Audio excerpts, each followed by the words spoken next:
Hi, and welcome to HUMA Beats and Eats podcast. I'm Marnie Wood, your host, and today I have the extreme pleasure of interviewing Marshall Stone. So I'm super excited, so let's hear what he has to say. I just want to say hello, and thank you, Marnie, for having me today. Thank you for being here. I'm thrilled. I can't even tell you how thrilled I am. So how did you get started in music? It was a funny story with that because I didn't really know what I wanted to do in life. In school, I just had a tendency to just kind of be just like have the overactive imagination, class clown kind of mentality with stuff. And all of a sudden in middle school, I got into wanting to just like sing stuff and just imitate voices that I'd hear on either like cartoons or on the radio or anything like that. And people genuinely seemed to enjoy whenever I just entertain people by singing. So I thought, hey, well, maybe we'll give this a go and see if I want to actively pursue this and everything. And then all these years later, it ended up being the weird decision that brought me where I am today. Oh, wow. That's awesome. So did you start taking lessons or going to like school for it or anything? It sort of came in a weird way because I tried doing it naturally at first, and then I joined the School of Rock that was over in Baltimore when I was around 14, and I was there. I was there for around 4 years or so. And there is when I started to get formal lessons for overall voice. Guitar I was already starting to do the year before, but it was thanks to there that it sort of helped me grow into my own with it. Yeah. So, do you play any other instruments? Yeah, I play a little piano, bass guitar, and some hand percussion, ukulele, and some drums. Oh wow! Which is your favorite? Well, probably guitar, just because it's the easiest to relax to. Ukulele is starting to get up there for me, though. I actually recently got a little combined instrument called the gitalele, where they just extend the ukulele by 2 strings, and it's the equivalent of an uptuned guitar if you put a capo on the 5th fret. So, that's fun. Yeah. So I might bring it out to a show one day. That'd be fun. I hope you do. Yeah. What was the first album CD? I wasn't sure age-wise if it would be a CD or an album. The problem is that my quote first albums were usually ones that I listened to from my mom or my dad. So it would vary on that. I don't exactly remember what my first purchased album is, but some of the first albums that I do remember listening to are the Beatles 1 compilation on CD and let's see, The Who Greatest Hits. It was a 2 CD collection. And then I would say Billy Idol Greatest Hits was one of the first ones I listened to too. Really, there was a CD that was just some random compilation called Rock Selects that sort of gave me the taste of different genres of rock and everything like that. It allowed me to get introduced to stuff like Marcy Playground, Radiohead, Roxy Music, and Megadeth was randomly on there too. It's such a weird compilation, but I treasure it. You speaking of that, you have such a wide range of songs when you do your solo act that you perform. Like we saw you at Fiore last week, and you did a Primus song. And never heard that, and would never think that anyone would think to do that. Well, I mean, it's good because you can get the voice in there and you go ahead and just have a little fun. I was talking about something like Wynonna's Big Brown Beaver like that. Oh, it's always fun. It's fun. Who are your biggest influences? Musically, it would usually, the problem with me is that most of my biggest influences are dead. So it's more of a case where I'm just like, I treasure them, but I can never have the chance to actually like actively meet them. Oh no! So it would probably be, I'd say for ones that are deceased, probably say, John Lennon definitely for just that wear and tear of the voice and everything. Freddie Mercury when it came to actually wanting to transcend my normal like baritone range and everything.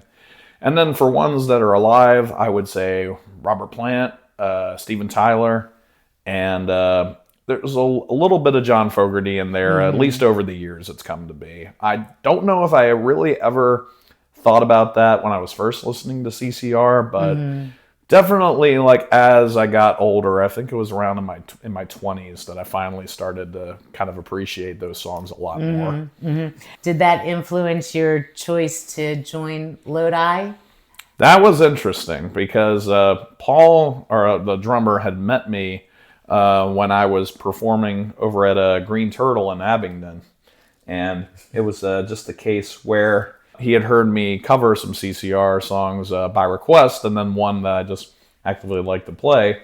And I was in the middle of auditioning for another band at the time, and he was like, "Hey, if that band doesn't work out, well, let me know. We can go ahead and jam and work on this project that I'm thinking of." And that ended up turning into the first lineup for LODI. That's pretty awesome. Yeah. Currently, who are your favorite artists? Well, that's something I really have to think about there. So on the current side of things, probably Genesis, probably a little bit on the side of, on the metal side, I would say Arch Enemy. Kiss is definitely a childhood favorite of mine when it comes to the eras for that. Let's see. I would still say Beatles and Stones and The Who because those childhood favorites never left me. So, who are your favorite female artists? Ooh, interesting. Dua Lipa, I could really say, because she kind of reminds me of the fixation that my dad had a little bit with Kate Bush and Madonna back in the day. And it's sort of that thing where I hear Dua Lipa, and there's another female artist named King Princess that I really enjoy too. At least with both of them when it comes to more on the modern side of that. But yeah, those two are my current favorites, ones that are like currently putting out music. Yeah, nice. What's your favorite genre to play in? And then is there a genre that you don't really dabble too much in, but you would like to work more on? Probably I would say in the broader scale of different rock genres are just my favorite ones to play because there's really just a lot of crossover and a lot of different areas you can take your voice and your playing and everything. And then a genre I haven't really touched that much. I would like to do like a bit more on either the classical side or maybe even throw back to maybe in the big band sort of style in the crooner days for like a little mini project or something like that. Because this is an odd example, but it's kind of like a thing where I'd heard Tony Danza's MTV Unplugged album and like really enjoying that.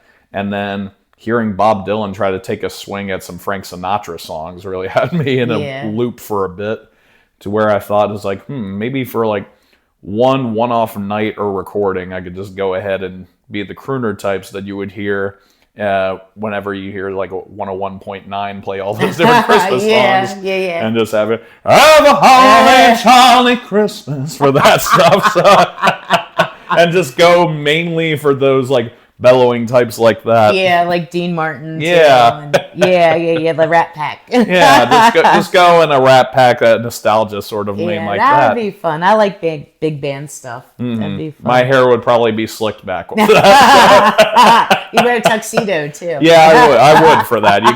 You gotta have it be in the style. And you have the picture of the dogs around the poker table behind you. No, I feel like what would happen is that I would try to have my face or makeup kind of match the dogs a little bit, so that way I could just have my face go from like one to another to a real surprise look like that. That'd be funny. Yeah.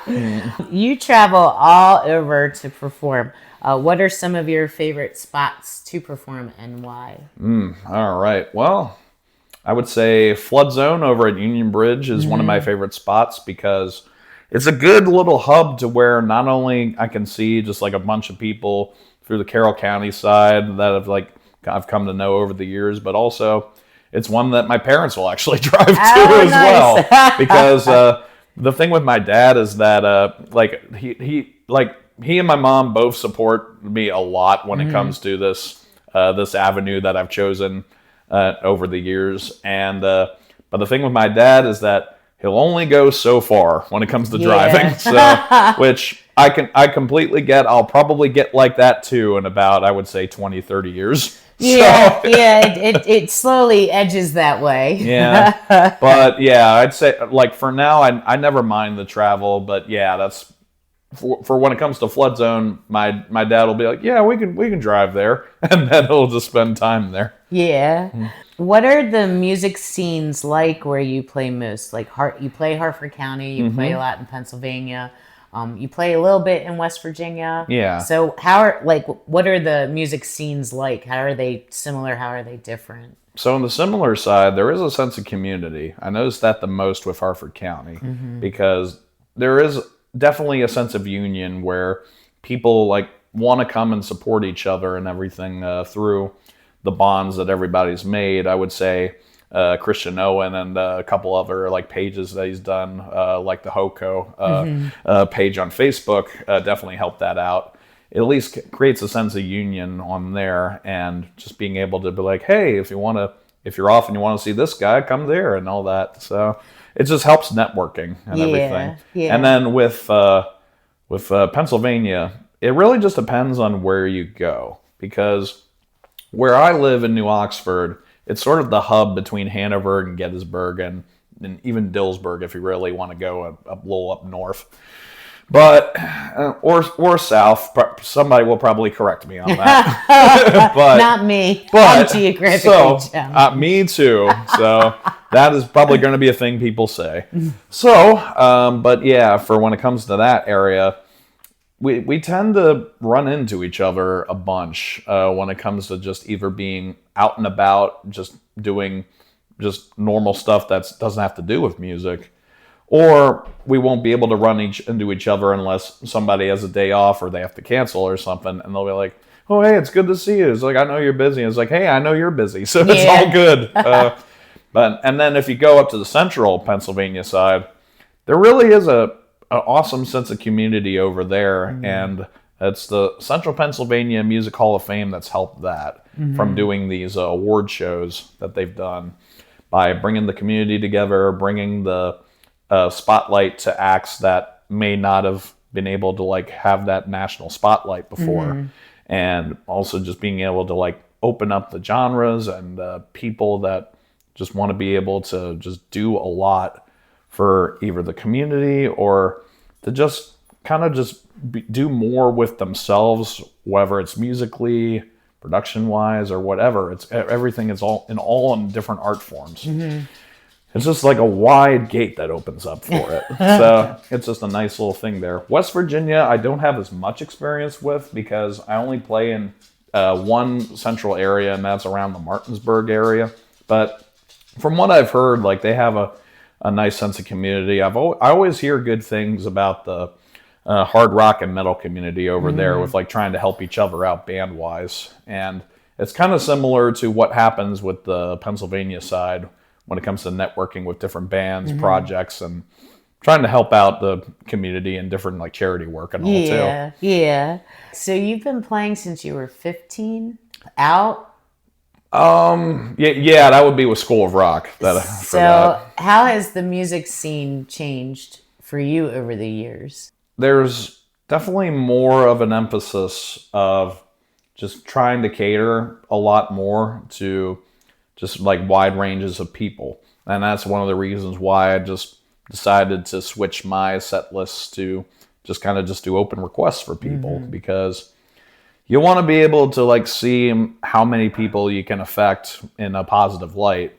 And I want to be able to do that not just with my voice, but also being able to just be like, oh, hey, I love this song. Can you play that? I'm like, yeah, I can give it a try, and just help them out with that. To where even just like a slight difference in their mood or anything like that is always nice, because you know, hey, you did that. Everything. Yeah. You're very good at that. I remember one time I'd asked you for Simon and Garfunkel's version of Hazy Shade of Winter. Yeah. And you did it, and it was good. Thank you. Yeah. Thank you. But yeah, with the differences that I've noticed, there's like not only with the cover scene is that there's more of a wanting to be more accessible to people. There's also more of a sense with playing out that everything is like a lot more DIY driven nowadays. The main thing that I like to do with it is not only just spread my own type of happiness with what I just mentioned, but also wanting to do more when it comes to just making an impact and just giving back and everything too, because I'm blessed to be able to make a living doing what I love with this. And I don't want to act like it was not because of the people around me, and I thank them for that. Yeah, well, we feel very blessed that you continue to do it, so we come out and enjoy you, watch you play. So how have you evolved musically? How did you develop your voice to be able to sing like you do? And then how has your guitar playing grown? Because that's your main instrument that you play. Yeah, with my voice evolution, I didn't want my voice to die anymore. That was my evolution, and as to why I wanted to take like formal lessons with stuff. Because with School of Rock, I was developing the distorted voice fine, but I didn't know how to control it or how to properly use like actual like registers right, aside from almost doing a shout vocal. And it had me short my voice out a lot. So I got proper instruction over at School of Rock first, and then I got instruction in the classical opera side over at Carroll Communities College as well. And that worked out fine when it came to just like giving me some good safeguards to protect my voice. And then guitar-wise, I'm happy to be able to evolve more, because I used to only just be able to get by of doing like simple electric guitar chords. But I'm really happy that I switched to acoustic primarily for my stuff, because it allows me to not only think about just how a song would just sound unplugged and also just through an amp, but also it allows me to think more on the percussive side too, because you can like accent how you play and just have a and you can kind of do that without needing percussion behind you. And I think that's just a funny thing where you can control that in an interesting way. Yeah, definitely. What's it like to perform with musicians like John Party, Dizzy Reed, Bret Michaels, and the many other that I can't mention them all? Oh, that's okay. Those ones came mostly from hired gun or band projects that I was in beforehand. When it came to Dizzy Reed and Uli John Roth days, that was with a friend of mine's band who actually lives in Jarrettsville, not that far from here. We were called the Euphorics. And it was sort of like a hair metal throwback sort of side that we decided to be a part of.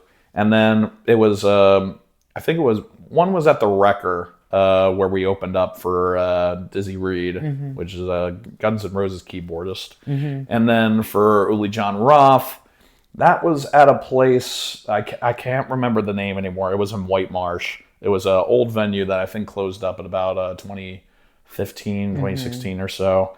But yeah, the name escapes me. But that was a Euphorics gig as well.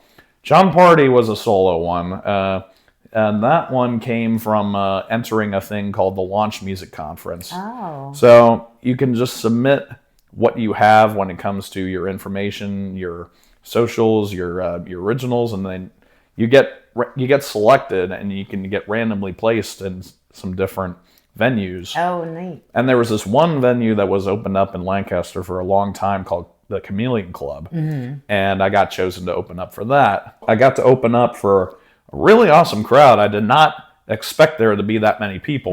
But then again, I was clueless to know who John Party was at the time. So, because at that time, around like 2016 or so, I knew nothing about the current country scene. So that was just my way of just opening up on there. And my experience with playing on a John Party bill is that I didn't really get to meet him in person. I got to meet his frantically busy guitar tech, which was pushing through everybody and just gave almost death glares if you got in his way. And he was just moving quick to get all the guitars tuned during his set. But yeah, like from what I could see of him, like seemed like a swell guy, nice guy to talk to. From like from outside looking in sort of side. And then at Fishhead, Michael Sweet, the lead singer of Stryper. I opened up for him, and seeing him, I liked his vibe because he had a similar thing that I do sometimes when it comes to if I have a bad hair day, he'll wear a hat. That's what happens during his set. Yeah, to where it's just like, oh, it's like if my hair's not looking good, it's a hat day for the stage. So, but yeah, that was a fun show over there, over at Fishhead. Nice lineup with a lot of cool people, including Mike. So. Yeah, very cool. So you've won several awards, most recent being Central Pennsylvania's Music Award, Ironman 2025. What does it all mean to you? Like all the awards you've won, like how does that impact you? What is it? Does it motivate you to do more? Or I think the fact of just being mentioned in the nominees side like really does mean a lot because it shows that like even if you don't win something, they know you're there. Like they know you're working, you're busting your ass off for this. Yeah, and everything. yeah. And when it comes to the wins, so far with the Central Pennsylvania Music Awards, I've won 2. The one for Best Male Cover Artist for 2023, and then this year for Ironman 2025. With these, I never expect to win anything because it's just sort of the thing. Because even when I was trying to like aspire to sing and play guitar through my youth and everything like that, I usually just felt like I was sort of the outsider on that, to where I was just like, oh, like, you know, it's like everyone has a certain clique that like wins or something like that. When it comes to like old days with karaoke competitions, it's usually like the popular vote with the crowd and everything like that. And I was just never really that social type growing up with that. So I just negatively kind of associated that with awards in general, like actually having things lead up. And then nominations started to come. And I think my first one was around 2015 it was a thing called the Maryland Music Awards. Okay. When I was still residing in Maryland, where I got a nomination for that. And I was like, oh, that was out of the blue. And to where I'm just like, all right, there are people starting to take notice. That's pretty cool. Yeah. And now that I live in Pennsylvania, it's now starting to be the case with the CPMAs as well. And really, now that I got the Ironman Award, I joke to people where it's just like, I played this many shows, now I never have to play this many shows in a year again. Because I got intrigued by it, because one of my friends had won a few years back for his amount of shows, and I was just like, I wonder how much I could play in 1 year to give myself a chance to get that random award. How much did you play? It was 237 shows I played last year. Wow. And there was that's dedication. Yeah, right there. it took 2 years for me to get the crown on that, because there was 1 year, I think it was the year before, where this one guy that I know, I think he ended up playing about 260 or 250 shows, where collectively I think, wow, that's awesome. And then I have to always remember is like, I don't know how many of these are only like 1 to 2 hour spot shows and everything too. Where I can say with a majority of mine, like they're mostly 3 to 4 hour shows. So I know the wear and tear side for it. Yes, definitely. You also participate in several fundraising events throughout the year. Yes. Do you seek them out or do they approach you? And are you particular to any? It's kind of in the middle, because with one that I'm particularly passionate about, Gettysburg Rocks, I reached out to them at first. That was my one. I wanted to try to do more in Pennsylvania because I had done so many in Maryland. I think this was around 2015 where I started to reach out to them and see what would happen. I looked up what Gettysburg Rocks was, and I really admired the cause that they were pulling for, which was raising money for Four Diamonds, helping out families and children by battling pediatric cancer. And as soon as I first did that show and saw the community around that, I thought, okay, this is something that I want to try to participate in as much as possible. Yeah. I've never really done as many when it comes to like active ones, but there are a lot of ones they'll help out with when it comes to either like Relay for Life, Roots for Boots I've done a few years too. But yeah, like right now I'm trying to actively look for a charity to do a Facebook live stream for. One thing that I want to try to do is almost marathon it. I want to get to an incentive, and before we hit that incentive, I will be live nonstop. Oh wow! Yeah. So even when I have to like either sleep or stay up for something to where we have to reach that incentive or whatever, I will do that. Yeah. Because if we have something where it's just like, oh, I want to raise $5,000 for St. Jude's or something like that. If we're nowhere near close to like that amount, if we're only at like $400, $500 on the first day, I'll keep the camera rolling and just sleep, and then eventually wake up and then just get back to music. Yeah. But I will pretty much keep it up there. It'd be like the old version of Facebook where everybody posted what they were doing. Yeah, except to get an active camera for it. But if we're close, then I'll be like, yeah, I'm gonna all night this. So the first time I saw you was at the Main Street Tower in Bel Air, and you were LODI, and you were performing, and we were blown away. And I've had the opportunity to get to know you a little better since Brian's joined the band. And we definitely support your solo act because we enjoy it, and we enjoy you, and it's fantastic. So at this point in your career, how do you prepare for upcoming shows? Do you just... It's when it comes to normal, it's usually just a day in the office for me, because the main thing is I always check it. I always make sure, is my voice working? And then and then also a case where it's just like, am I not sick or feeling ailed by something injury-wise? Because if those boxes check out, then I'm usually fine. Now, if I'm sick or healing up from something and my voice is kind of rehabbing, that's where I get a little nervous, because I won't know how something will sound when it comes to stacking it up like 2, 3, 4 hours versus just randomly practicing at home and trying to rehab the voice. So of course, when that happens, I get terrified, because I don't know what will happen at the moment where it all becomes real. Yeah. But when I know I'm okay, when it comes to like everything is just functioning fine, then I'm like, okay, well, this is my environment, so this is where I'm happiest. Yay! Yeah. Very cool. What's it like playing in celebration tribute bands, and how do you keep it fresh for you? Because of being in a Journey tribute band before, that's where I started to get the feeling of needing that feeling of having it feel fresh and just changing up enough. Because when I was with Eclipse, I had this sense of enjoying what I was doing and everything, but also I was kind of hoping that the sets would be a little bit less rigid than they were, because as much as I love my rapport with the guys, I was getting very tired of having the whole thing start off with Majestic and Where Were You each night, and then having the end song of that just be like The Party's Over, Hopelessly in Love, as it normally was for that at that time with them. And then the third set was always fun, because we would always do a bunch of cover songs and just have fun with that.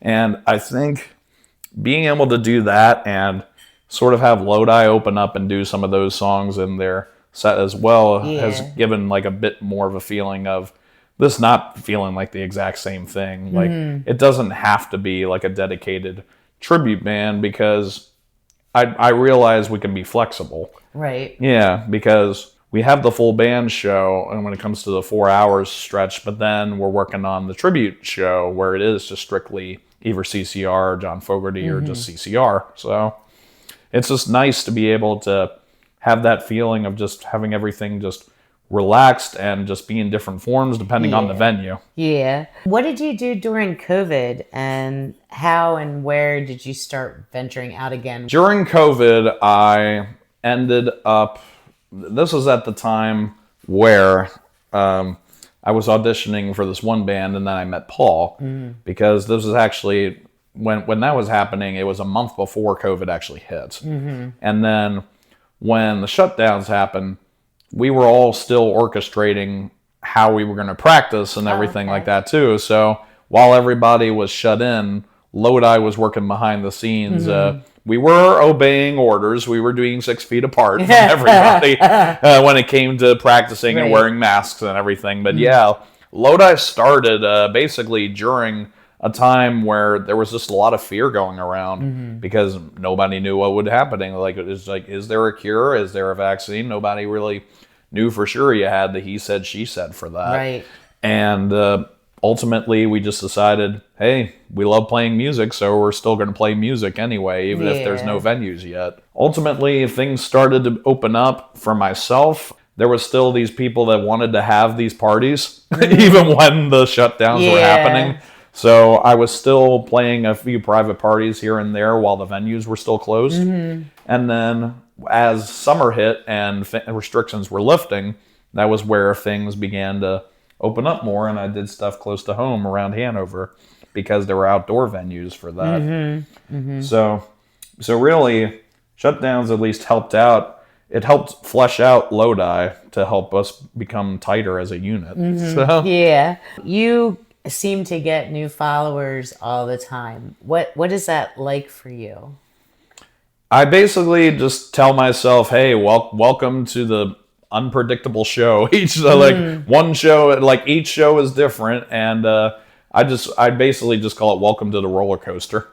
But it's nice because I love traveling, I love meeting new people, and I really just enjoy the whole social aspect of just going somewhere and seeing someone that does appreciate live music and just hearing songs stay and just be able to just have fun with the whole thing, because I think ultimately that's what matters, because you don't want to be too serious or stick in the mud about everything. Sometimes you just want to let go and have some fun. Yeah. What inspires you? Generally, I think just being able to travel and just see stuff on the outside looking in, because a thing with me is that I cannot handle being confined in one area for too long. So if I get cabin fever very easily. So even if I wasn't performing or doing music, I would still want to get out of the house and travel and just see stuff, whether it be about nature, about different landmarks, or just traveling the world. That's basically what I want to be able to do at one point. So I'm sure you'll get there. How did you build your song library? Because you know so many songs. And are you constantly learning new songs? So building the library at first was mainly just picking some of my favorite songs that I want to play. Picking the library nowadays is all about just kind of going forth and just seeing how many times people are requesting a certain song, to the point where I'm just like, well, I better start learning this right, and getting it to a point where people are happy with it. And that's how the library expands a bit. And then when it comes to just learning more, it's really just kind of like allowing myself to just take time during car rides to just listen to the stuff. Because when I do a thing in my shows called the Spotify trick, I'll usually take about 20 to 30 seconds to listen to different parts of a song and sort of piece it together like a puzzle. And just be like, okay, I'm going to guess this and hope I'm right. And then I'll hear in the car on the way home, because I'll still be linked to Spotify via Bluetooth, to see if I was really right. And if I was right, I'm like, awesome. And then if not, I'm like, damn. It's hit or miss. Pretty much. Yeah. But I like the challenge of it all. It keeps things interesting. You recently came out with your first album in 10 years, I think? Yes. Actually, I think it was 9 years. Remember what you're looking for. What was that process like for you? That was a very interesting process, because I had a bunch of songs collected for a few years to where I didn't know what I wanted to do. I became sort of jaded with original music for a little while, because I just didn't know who was actively listening or who would actually appreciate it. Because my first 2 albums just sort of came and went, and to the point where I even removed the first one off of Spotify. And yeah, I didn't know where I was thinking with my head to why I was shelving these songs for a little while, but then there was enough convincing to where I was just like, okay, I'm going to release these and see what happens, because even if it just sort of comes and goes, I want to be able to share these with people. And for the people that did listen, like, and hearing and seeing their responses, that felt very good. And I was very happy with that, to the point where it's allowing me to just wanting to keep recording and just doing music. And that's what I was doing yesterday, was just recording some stuff for a follow-up. So. And then I see you're working on some new material this year. Yeah. How is that different from the album you released? Well, the one I released, most of the songs were recorded in Tennessee, and that was with Kent Wells, who's Dolly Parton's musical director and guitarist. And with this one that I'm currently doing, these songs that I'm doing right now are not going to be on a follow-up album. These are going to be just ones that I release in between. This was done in a studio in Woodbine of a guy that I literally just met a few months ago. But how did that come about then? He actually found me first. Oh, neat. And I had been logging and demoing these ideas that I've had since I released Remember What You're Looking For last year. And I thought, okay, I've got about 16 songs that I don't know where I want to place some of them yet. And then I want to be able to record some of them for when I do have the follow-up release ready. So yesterday, with the 2 songs that we worked on, these are going to be ones that I release in the interim very soon, while working on the full-length follow-up. Yeah, we look forward to them. I've noticed recently there's a lot of singer-songwriter gatherings for local artists. Yeah. At places like Falston Barrel House, and some breweries like Falling Branch I know has. Have you ever participated in any? And which songs would you talk about? Okay. I haven't done the Maryland ones as much. There's one that's at a place in Columbia, Pennsylvania called Songwriters in the Round. It's at a venue called the Susquehanna River Creative Conspiracy. So they have a thing where they want to model their songwriter rounds like Nashville. And there was one time where we did like that, but we had it as a thing where we had everyone lined up in like a circle.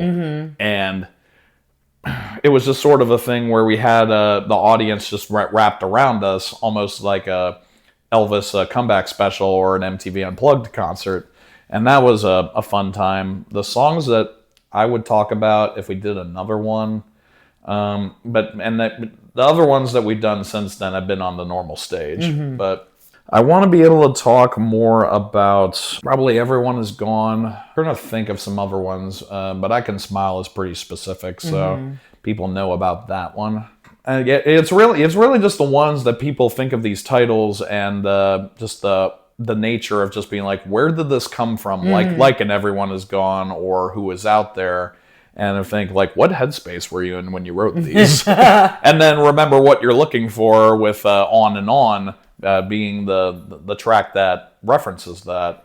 It just makes you think, is like, where was your head at when you just came up with that Remember What You're Looking For phrase? And I think that whole thing just sort of symbolized what I was feeling with whether or not I wanted to release the originals in the first place. So I don't know if you know, if you're friends with, I think it's Joe Swan on Facebook.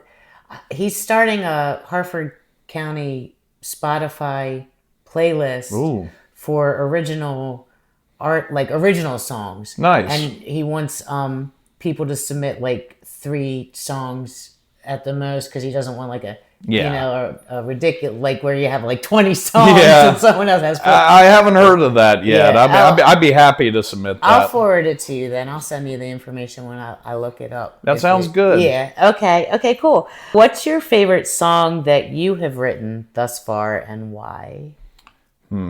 Okay. So one of my favorites that it's hard because it's like picking your favorite child. So I'll streamline it and say my favorite from each album. Okay. So I'll start with the one that's not on Spotify, Good Times Never Fade. My favorite one from there is probably either Savior or Losing My Soul on a Saturday Night.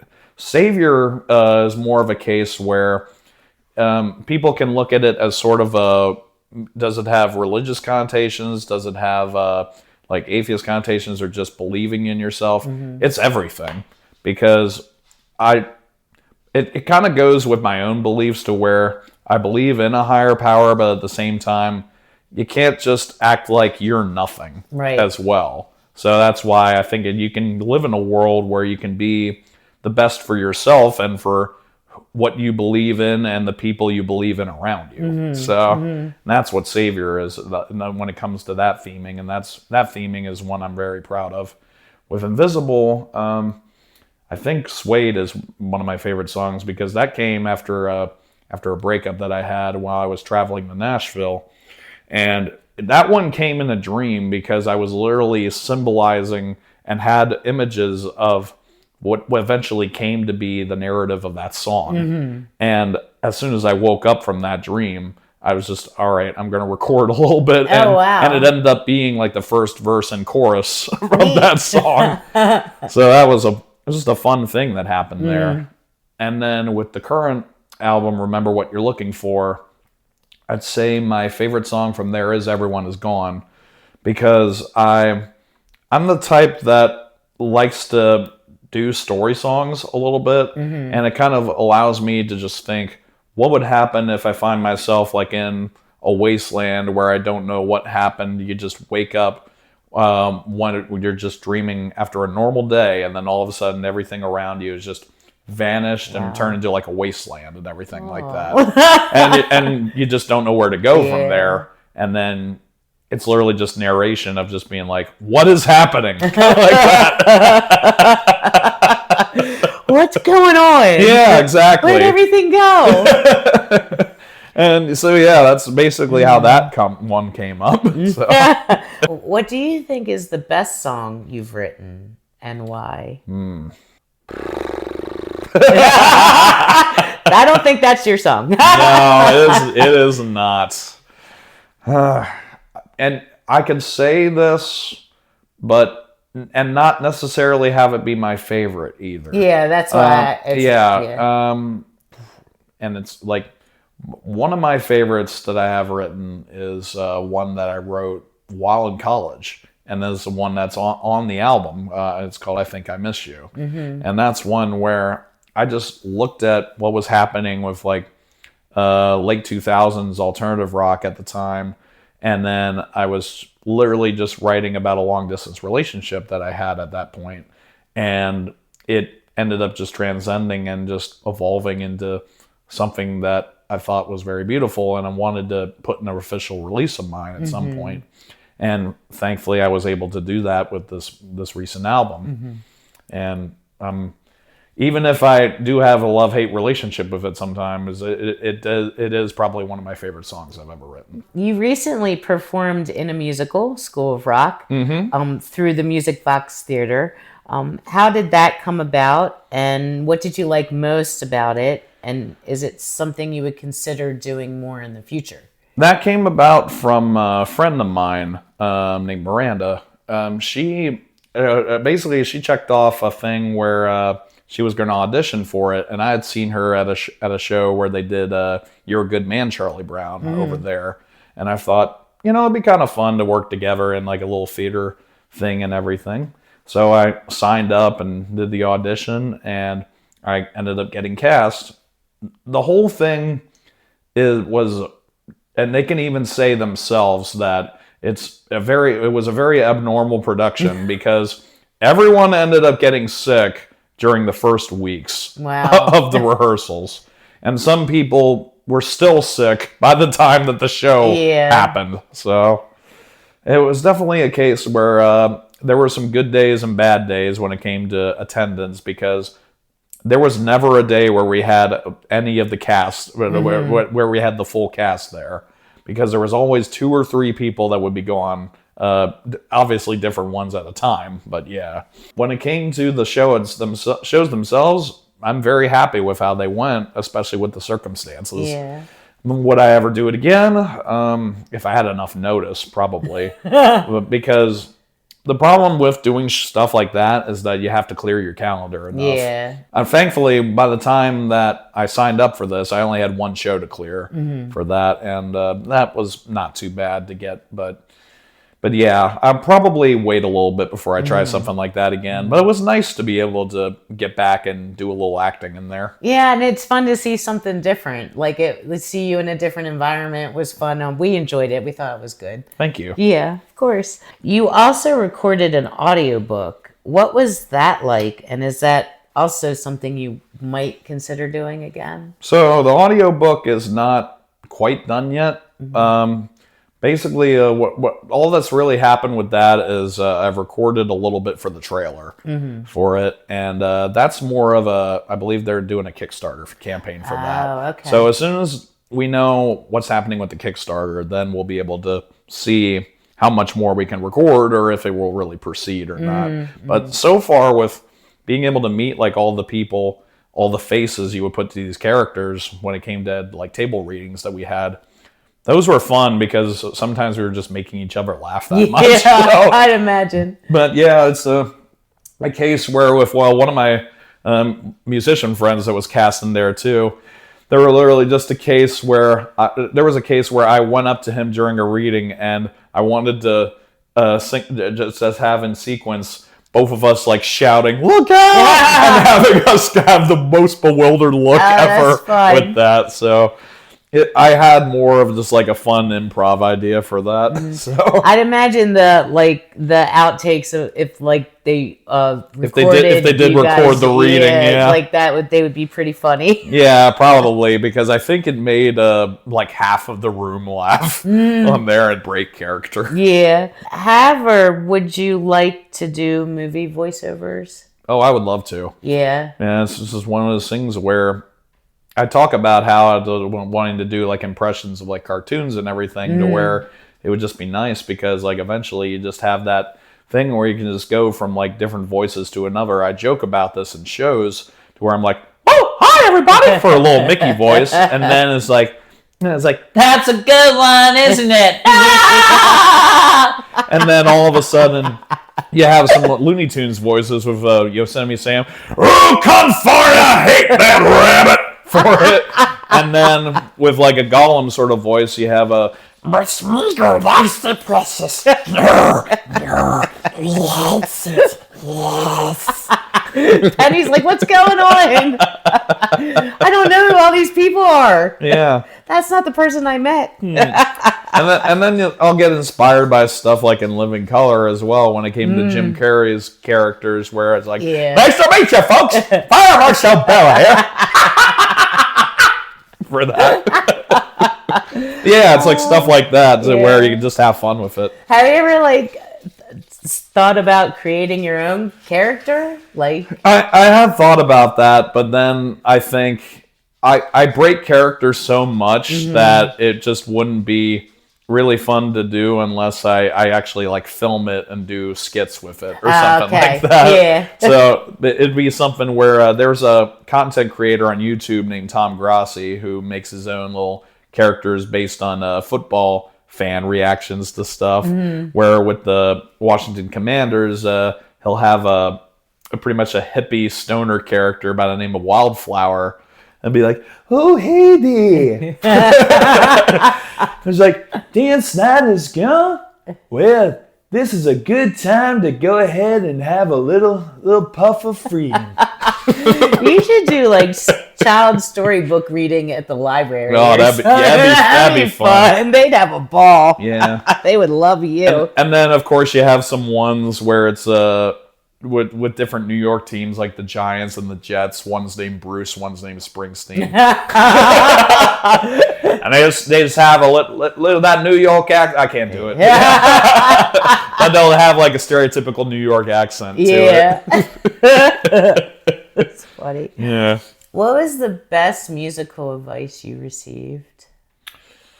Yeah, I'd have to think about that. The one that really impacted me to just want to keep going is just because it's probably don't stop. And that's just the thing. It's like being able to know that people enjoy what you're doing and that you shouldn't give up is just a good way of keeping your mind in there. Because nobody really talks about the mental health side of musicians and everything too, because when you're in this just kind of like a career choice, there's a lot of things that are different because if you're deciding to make this a career, you don't have like a normal 9-to-5 with stuff, and it's like you almost sort of get detached socially from people that you normally would be fun with, but then as you go deeper into your medium, you realize that it isn't just as common anymore. So, but the fact that people enjoy what I do and also just want to continue to support and also be there if I need anything, like that always helps, and it keeps everything nicely reassured for me. What was the best life lesson learned? I think listen to your body when it comes to just being able to tell what you should do, like if your voice is troubled by like sickness and everything like that. So if you feel like you need to rest and recover, things will come back to you. Yeah. And everything is just like, it's not a case where if you just choose to on the safe side, like people will be like physically offended unless they have like some deep-seated hatred towards you or something like that.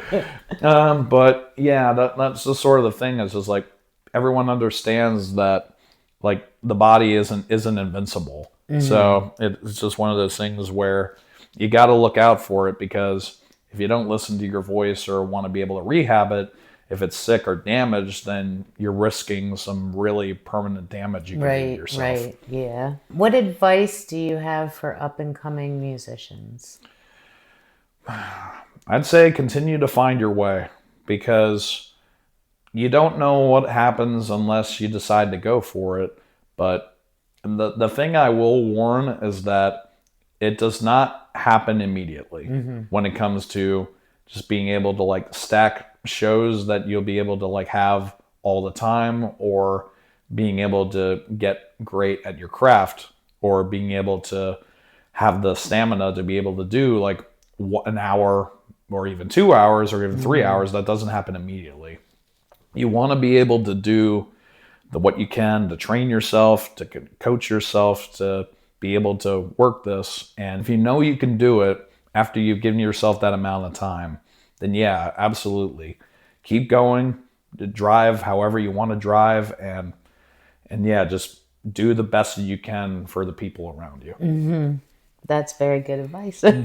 Any new musicians? I know you're always, well, not always, but often you're gigging and you're out, so you might not be able to catch many people, but are there any new musicians that catch your eye or ear? I haven't been able to look as much on that, unfortunately, so I can't give a straight answer on that. But you were talking about Remnant before, when it came to like them being formed, when it came to the tribute bands. So yeah, when it comes to like new bands being formed and everything like that, like Remnant's really cool. I love REM. They were one of my favorite alternative rock bands that I love listening to. Yeah, they do a good job. Yeah. I like hearing them. And then trying to think what else. I saw clips of a Blondie and Talking Heads tribute that I thought sounded really nice too.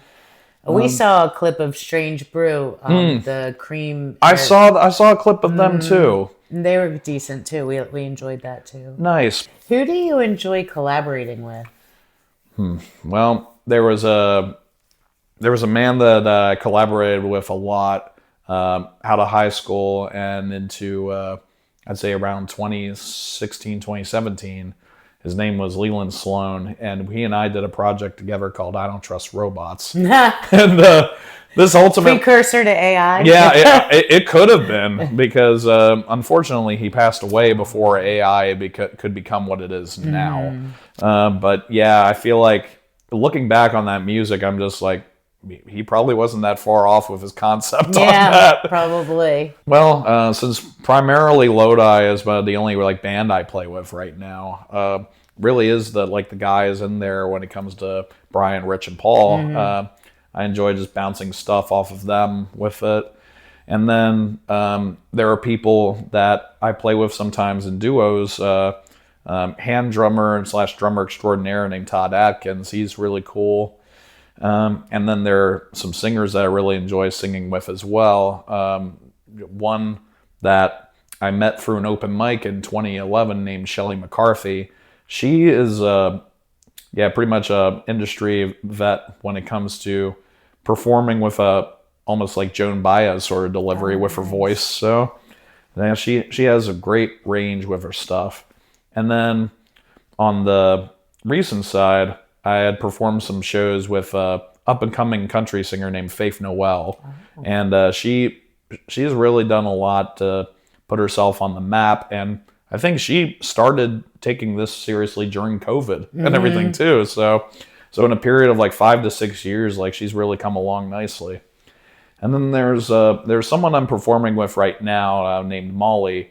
They're a really cool singer as well. And I'll be performing with them over at Hickory Lodge on Easter, I believe. Oh, nice. Oh, maybe Brian and I'll swing by. That'll Always be looking fun. for something to do with Easter. It's 3 to 7 for that one. Oh, very cool. Yeah. Who would you like to collaborate with that you haven't yet?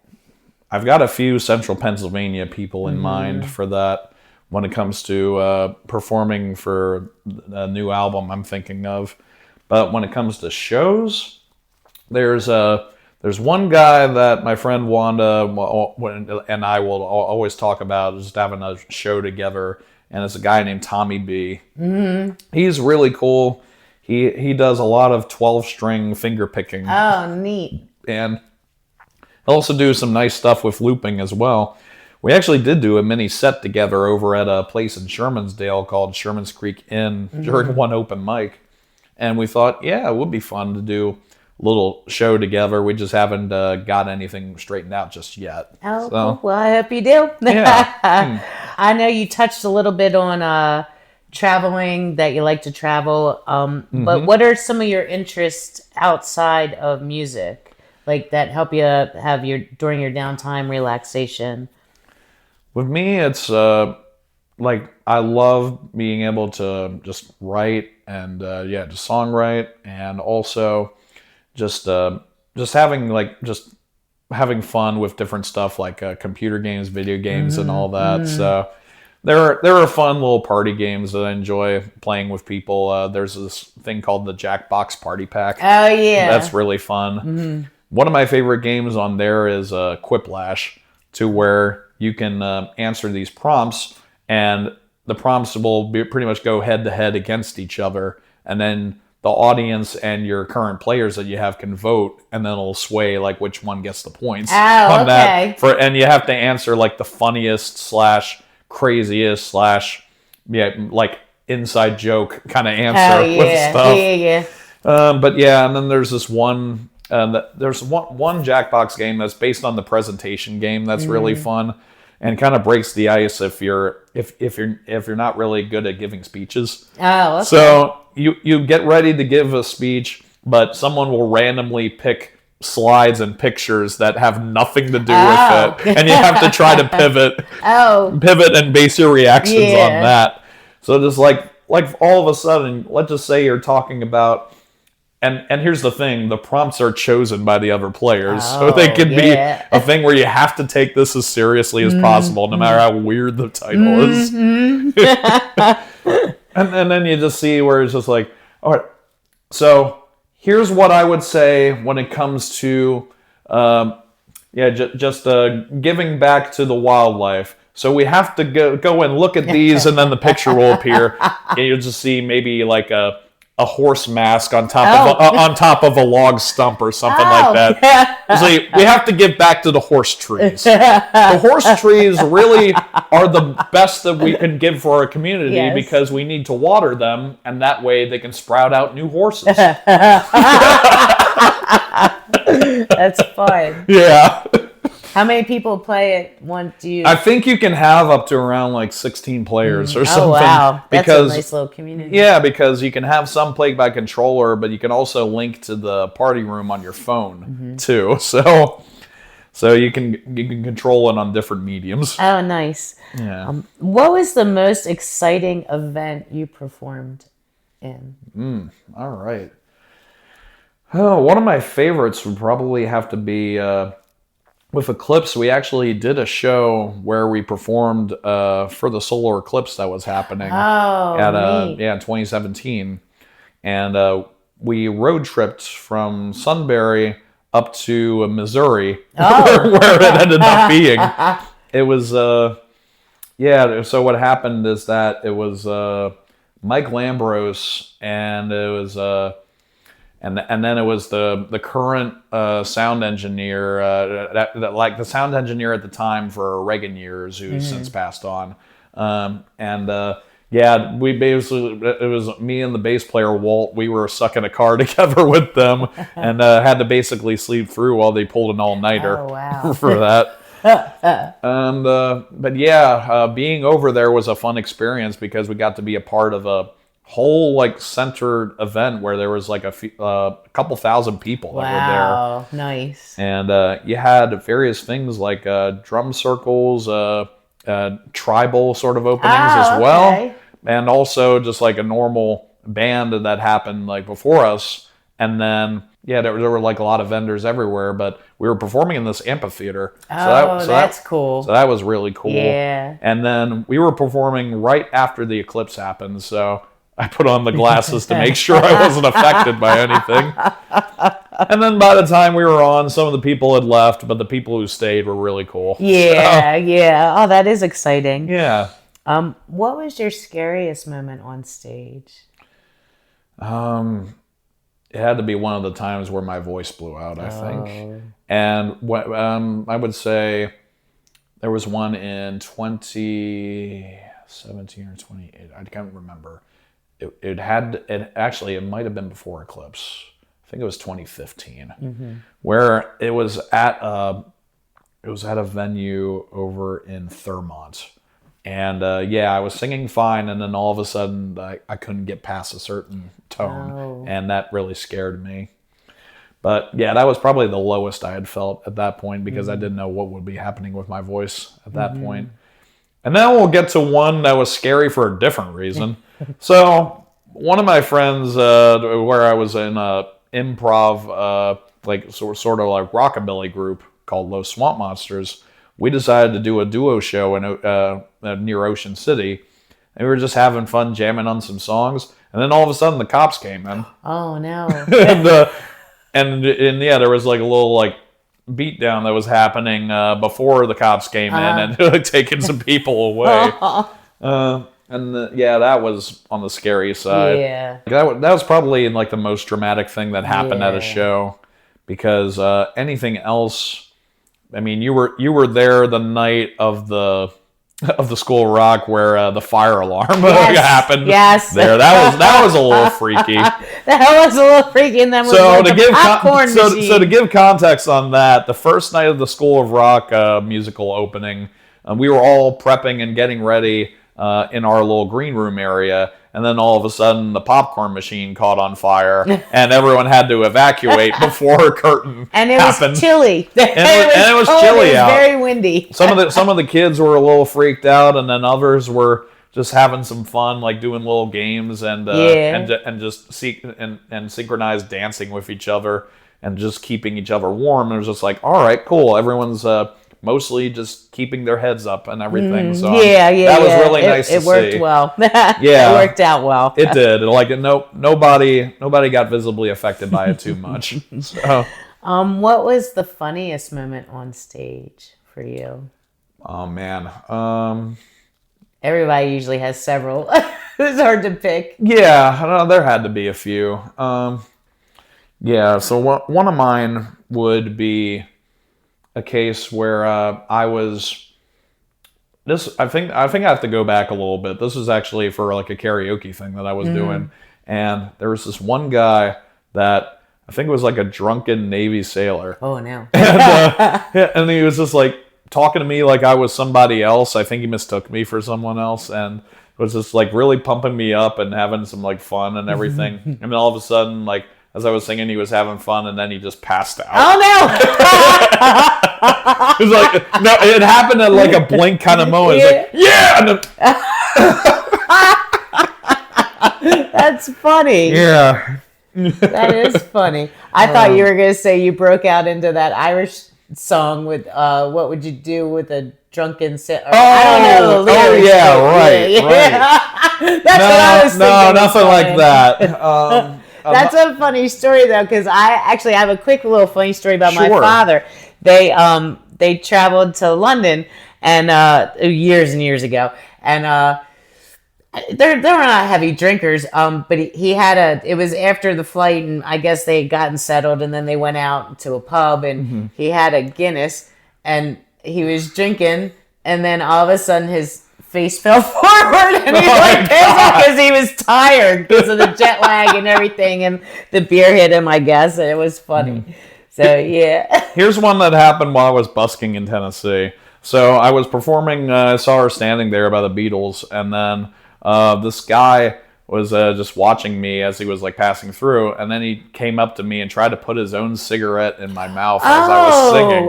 That's weird. It was weird, and I had to just back away after a bit. But yeah, looking back on it, it was kind of funny. That is funny Because I'm just like, why? Yeah, what would give you the urge to do that? Because he was literally just walking and doing this to it. That is funny. Because he had this like a blank expression on his face the whole time. That's like weird. that. Well, maybe he thought you were one of the Beatles, but I don't know. Well, I wasn't singing in an accent, so I don't know. What's your fondest memory musically? I think any time that, geez. Yeah, there's like 2 or 3 that I can pick from here. The first one being, I'm trying to think, there was this one where at any time that people just randomly go up onto the mic and just try to like build me up and everything, like after a show and everything, that felt amazing. That actually happened the first time I performed in West Virginia. Oh, wow. Over at Riverbend, where I got just this nice speech that happened like after I was done. They were like congratulating me and everything, and I thought that was really sweet. And I definitely did not forget that moment. I even took a picture of the people that were in that crowd. Oh, wow. So I commemorated that day very nicely. Another one that was probably there, I would say it would be when my friend and I opened up for Bret Michaels, and that was us performing our set over in New Hampshire. It was at this casino, and there was like this little wave of people that were like in a few thousand range and everything. It had to be like 1,000 or 2,000 people in there. Yeah. And they were just like having fun with the songs that we were doing. Oh, neat. And that was really sweet to see. And I could see my friend, he was really beaming, and then his bandmates were having fun too. It was like, that was a sweet moment, which helped get the taste out of our mouths of being blocked in by his tour bus. Oh. That's what happened. It's like, we were stuck, and there was a line of girls that were waiting outside of the trailer. And we had to wait a while on that. I had several stories that we could say for that. That's a different podcast. That's a different one.